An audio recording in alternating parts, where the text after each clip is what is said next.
Mas gusto pa raw niya magtinda ng fishball kaysa bumili ng REIT.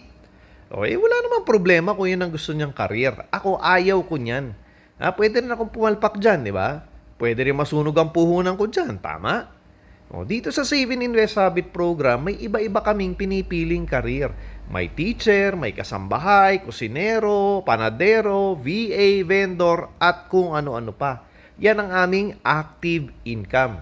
Tapos nakikiambag kami sa mga magagaling na negosyo tulad ng REIT, ng Ayala Land, Robinsons Land, Citicorp Energy at iba pa. Meron silang mga pinapaupahang properties. Tapos, mula sa kanilang rental income, binibigyan kami ng parte dahil kami ay stockholder. Yan ang aming passive income.